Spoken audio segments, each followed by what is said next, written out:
Hi, I'm Julie Kratz. I'm CEO and founder at Pivot Point. We exist to develop leaders, train women to build winning career game plans while promoting gender equality in the workplace. Yeah, I had several pivot points when I was in corporate America. I experienced a lot of like, this job, is this for me?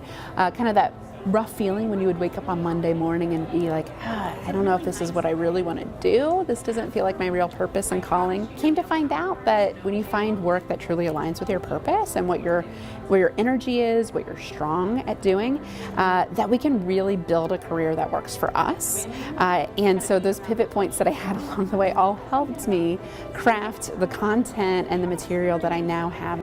So we wrote the first book, Pivot Point, when we started Pivot Point, and it was funny. At the time, I was calling my business something completely different, but people kept saying, Julie's from Pivot Point, because that's what my book was called.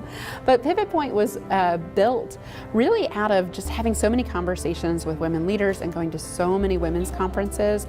We were, quote unquote, talking about women's problems, but there really weren't tools or solutions to help women navigate their way through corporate America and find their way into a career that was happy and purposeful for them.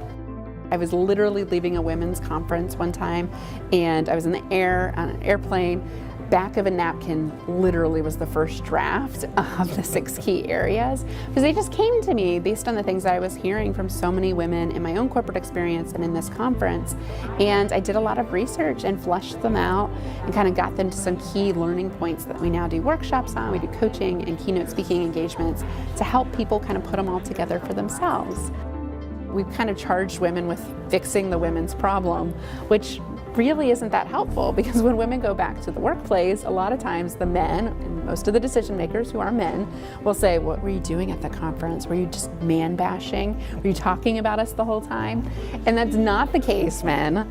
It's rarely the case. We're usually talking about our own journeys as a safe place for us to be vulnerable and to share and learn and be inspired. So I absolutely think there is a place where women can thrive together separately and have that safe place, because we are so underrepresented in most of the leadership positions in corporate America. However, if we don't engage men as allies and bring them into the fold and create some transparency around what's really happening, they're not going to be able to help, right? They're going to continue to be confused and think it's something that women do that men don't do. And that's certainly not the case. We do want the support.